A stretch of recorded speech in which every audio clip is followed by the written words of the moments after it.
রাশা কোথাও যাবে না, ও এখানেই থাকবে। আর রাশাকে নিয়ে আমাদের কারো কোনো সমস্যা হচ্ছে না, হবেও না। তাছাড়া ওর মামারা জানতে পারলে খুব রাগ করবে। আম্মার উপর নিশ্চয়ই কোনো কথা বলবে না। আর রাশা যদি নিজেই চলে যেতে চায় তখন কি করবে? জানিস রাশা, আজকে অনেক খারাপ লাগতেছে। সবসময় তো আমরা একসাথে গেছি পরীক্ষা দিতে, এই প্রথম তুই আর আমি আলাদা আলাদা পরীক্ষা দিব। আমাদের পথ তো আলাদা হয়ে গেছে মেঘা, কিছুই করার নাই। বায়োলজিক্যাল মা হিসেবে আমি আমারটা করব, আর দায়িত্ব পালন করা মা হিসেবে তুমি তোমারটা করো। আলটিমেট ডিসিশন তো রাশাই নেবে। আমিও দেখতে চাই রাশা কার পক্ষ নেবে।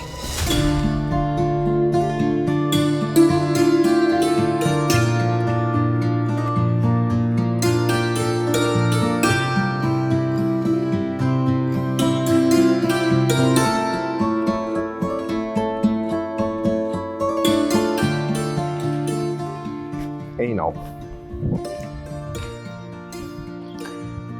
আমার এক্ষুনি যেতে হবে, এমনিতে দেরি হয়ে গেছে। বাসার সবাই নিশ্চয়ই অনেক চিন্তা করছে। এটা খেতে কতক্ষণ লাগবে বলো তো বিপাশা? চিন্তাটা একটু কমাও। তোমার এখনো মনে আছে আমি ঝালমুড়ি খেতে পছন্দ করতাম? শুধু ঝালমুড়ি কেন,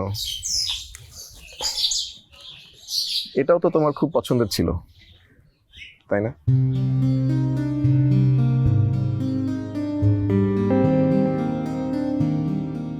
আচ্ছা, পুরো শোটা চলার সময় তোমাকে খুব ডিস্টার্ব লাগছিল, কি ভাবছিলা তো বলো তো? জেসমিনের কথা ভাবছিলাম।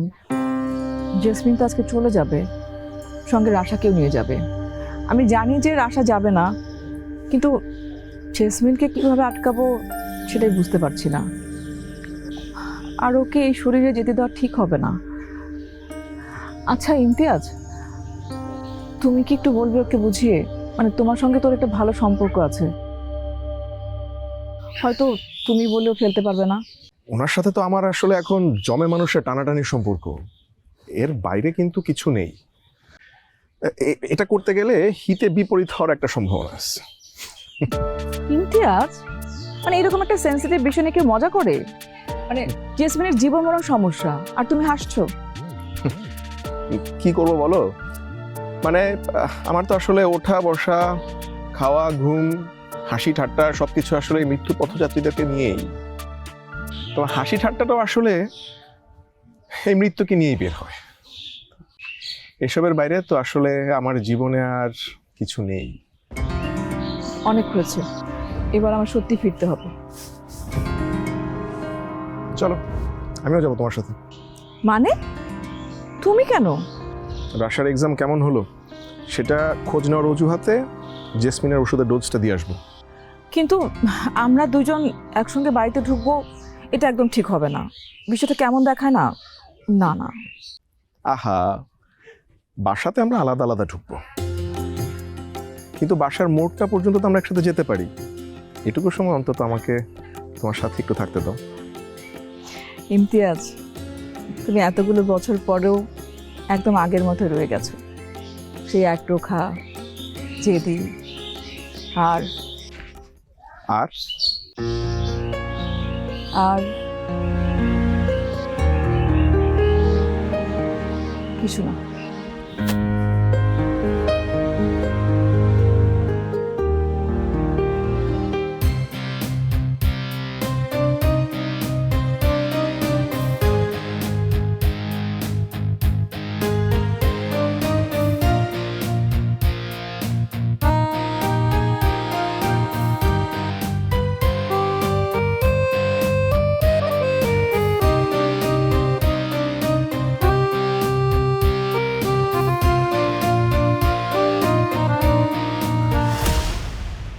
আছি, কিন্তু আমি তোমার জন্যই দাঁড়িয়ে আছি।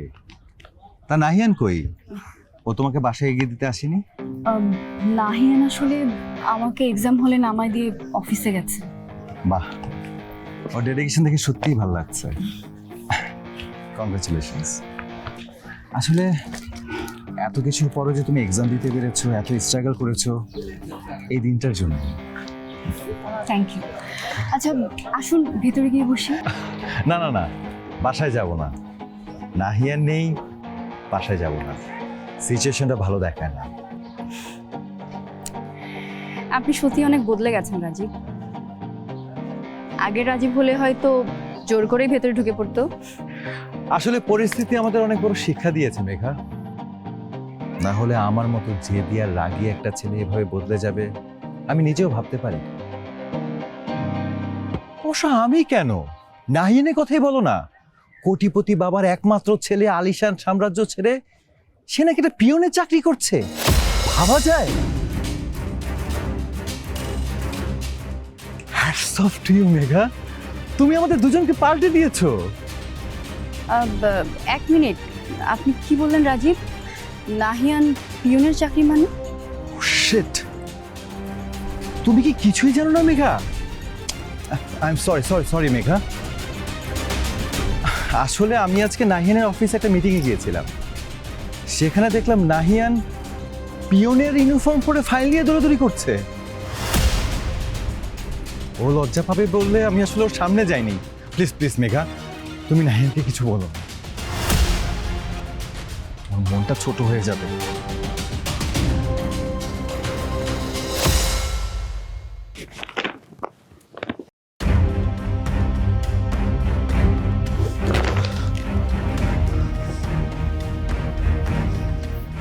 কি হয়েছে? তুমি এমন করতেছো কেন? শিট, দেখছো কি অবস্থা?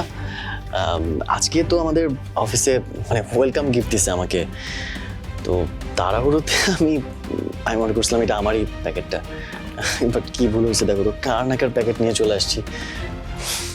মানে আজকে তো আমরা অনেকে একসাথে জয়েন করছি, দ্যাটস ওয়াই।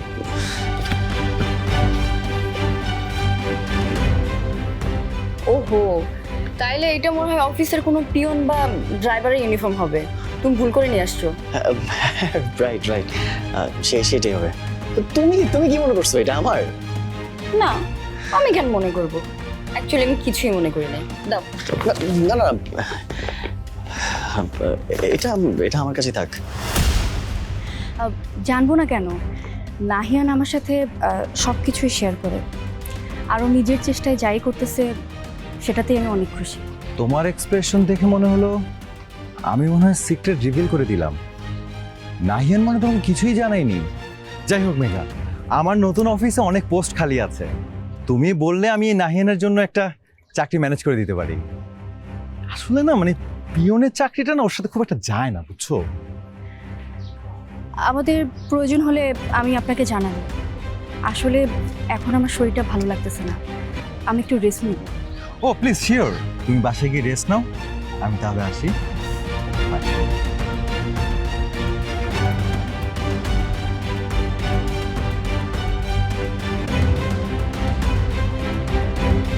কি সুন্দর মিথ্যে কথা বলে গেলে মেঘা, বাট আই নো তোমার ভিতরে আগ্নেয়গিরি জ্বলছে।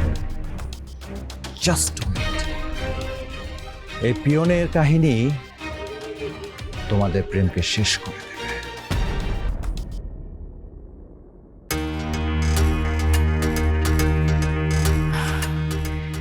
খিরের আশা, কখন ফিরলি? তোর পরীক্ষা কেমন হলো? যেমন হওয়ার তেমন হয়েছে। এইটা আবার কেমন কথা? এক্সাম ভালো হলে তো খুশি হওয়ার কথা। তাহলে কি তুমি কি জানো না আমার এক্সাম কেমন হয়? এটা জিজ্ঞেস করার কি আছে? এখনো এখানে বসে আছিস, বাইরের কাপড়ও চেঞ্জ করিসনি? যা ফ্রেশ হয়ে নে। কিছু খাবি? করে দিব? না, কিছু খাবো না। তোমাকে আজকে অন্যরকম লাগতেছে, একটু অন্যভাবে স্বাচ্ছ মনে হইতেছে। ফুলের মালা, এটা তোমাকে কে দিল? কে দিবে? রাস্তায় দেখলাম, ভালো লাগলো তাই কিনলাম। আসতে পারি? Wow, what a coincidence! আপনি ঠিক এই সময়ে আসলেন ডক্টর আঙ্কেল। দেখেন না, মেজো মামিও ঠিক এই সময়ে আসলো, আজব না ব্যাপারটা? আসলে তোমার পরীক্ষা খোঁজ নিতে এলাম। পরীক্ষা কেমন হলো তোমার? সুপার সুপার হয়েছে, ফাটাফাটি এক্সাম দিছি আজকে।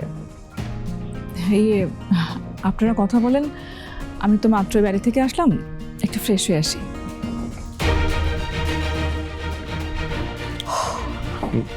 জেসমিনের ওষুধটা আমি বরং এখন একটু দিয়ে আসি, মানে আজকের ডোজটা অনেক পাওয়ারফুল, দিতে একটু সময় লাগবে। তুমি এই ফাঁকে একটু 4-5টা সামনে রাখো। হ্যাঁ, গিয়ে লাভ নাই।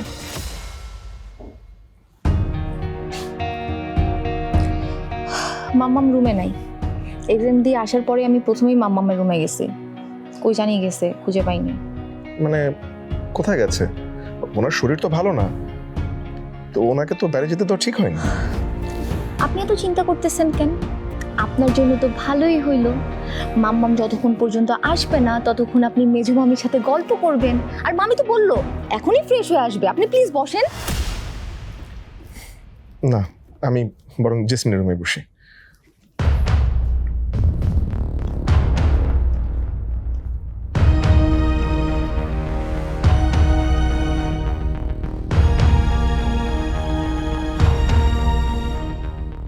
আসলে আমি আজকে নাহিয়ানের অফিসে একটা মিটিংয়ে গিয়েছিলাম, সেখানে দেখলাম নাহিয়ান পিওনের ইউনিফর্ম পরে ফাইল নিয়ে দৌড়াদৌড়ি করছে। ও লজ্জা পাবে বললে আমি আসলে ওর সামনে যাইনি। প্লিজ প্লিজ মেঘা, তুমি নাহিয়ানকে কিছু বলো।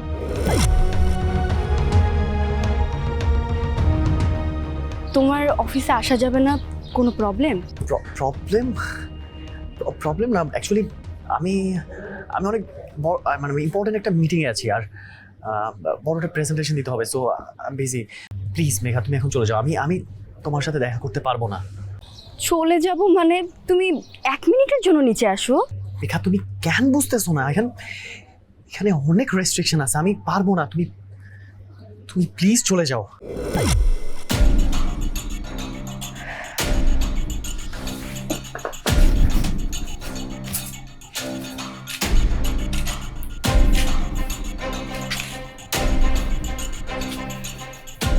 ওই দোকানটা থেকে আমার জন্যে 1 প্যাকেট সিগারেট নিয়ে আসবা।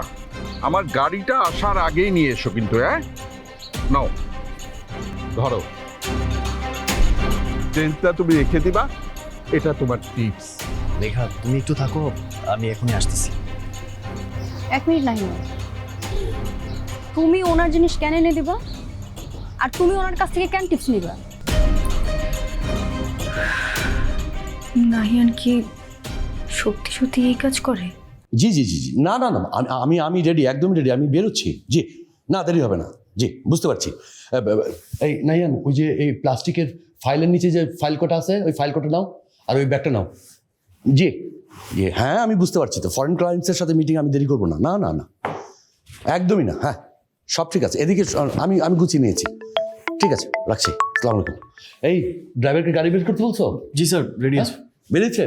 জি স্যার, তুমি আসো, তাড়াতাড়ি এগুলো নিয়ে আসো। Okay sir. নাহিয়ান, হ্যাঁ মেঘা, আমি একটা জরুরি মিটিং আছি, না মানে এখন কথা বলতে পারতেছি না। ও বাই দ্য ওয়ে, তোমার এক্সাম কেমন হলো?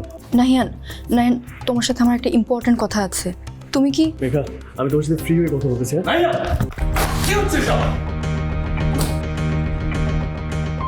Hello, hello Nahiyan. কি করলে সব? ফাইলপত্র সব ফেলে দিয়েছো? নাহিয়ান, এটা তোমার কাজের জায়গা, বুঝলে? ফোনে কথা বলার জায়গা না। কাজের টাইমে ফোনে কথা বলতে হয় না। এরকম ইরেসপন্সিবল হলে এই অফিসে তোমার চাকরি করা দরকার নেই। স্টুপিড কোথাকার। নাও, গুছিয়ে নাও, সব গুছিয়ে নাও, তাড়াতাড়ি করো। আমি সরি স্যার।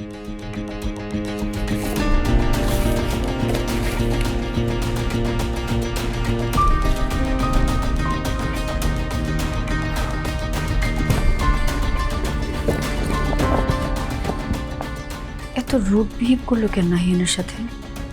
ও তো বললো মিটিংয়ে। তাইলে নাহিয়ান কি সত্যি আমাকে কিছু হাইড করতেছে? আমাকে জানতেই হবে।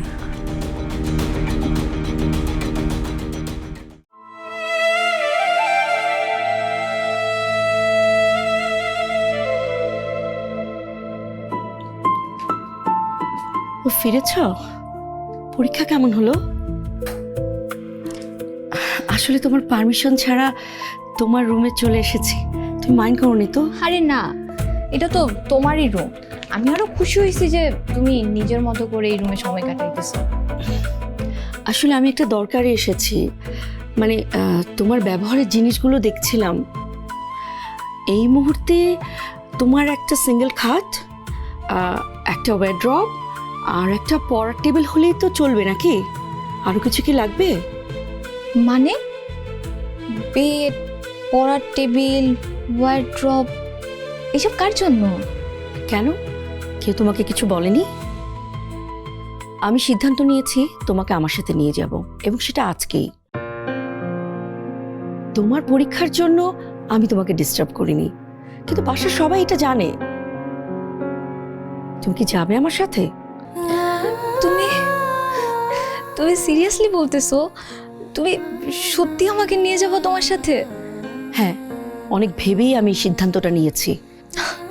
আমি যাব, আমি অবশ্যই যাব। আমি সারা জীবন তোমার সাথে থাকবো মাম্মাম। তাইলে তাইলে আমি তোমার দেখাশোনা করতে পারবো, তোমার যা যা ওষুধ, ইনজেকশন, কেয়ার সব আমি করতে পারবো।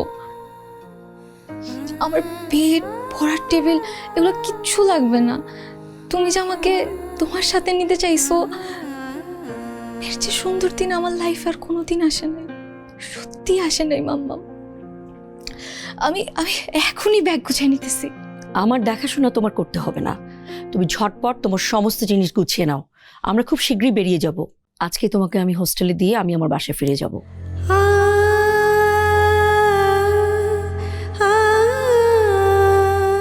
হোস্টেল? তুমি কি ভেবেছিলে তুমি আমার সাথে আমার বাসায় থাকবে? সরি রাশা, এটা সম্ভব না। আমি তোমার জন্য খুব ভালো একটা হোস্টেল দেখে রেখেছি। আপাতত তুমি 10-12 দিনের কাপড় নিয়ে নাও, আর বাকি জিনিসপত্র আমি কাউকে দিয়ে তোমার হোস্টেলে পাঠিয়ে দেওয়ার একটা ব্যবস্থা করে দিব। যাই হোক, তুমি বাড়ি থেকে এসেছো, হাত মুখ ধুয়ে নাও।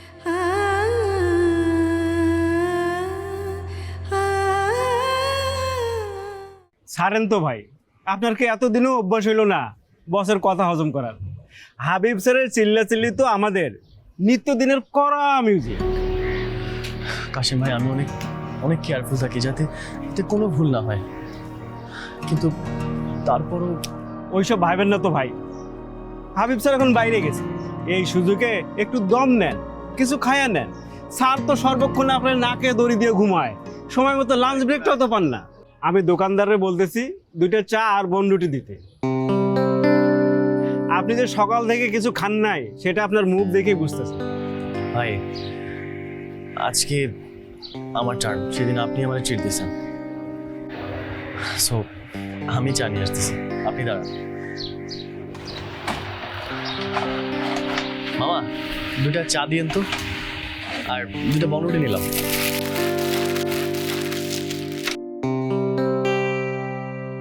দুইটা না, 3টা চা নাও, আর সাথে বনরুটিও।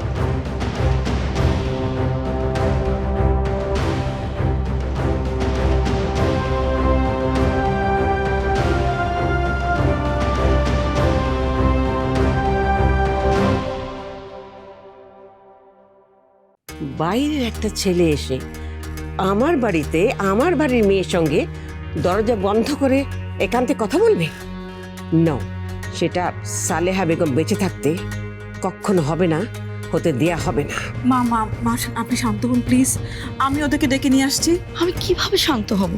এতক্ষণ ধরে দরজাটা বন্ধ করে রেখেছি, এটাতেই তো আমার ভেতরে প্রেশার আর বেড়ে যাচ্ছে। আপনাদের বাড়িটা না সত্যি খুব অদ্ভুত, আর এবারে মানুষগুলো তার চেয়েও বড় অদ্ভুত। আপনি এই বাড়ির মানুষজনকে ভালো মতো চেনেন না ডক্টর। তোমাদের প্রশ্রয় পেয়ে অনেক হয়েছে, এখন যা বলার যা করার সেটা আমি করব। আমি নিজে যাব।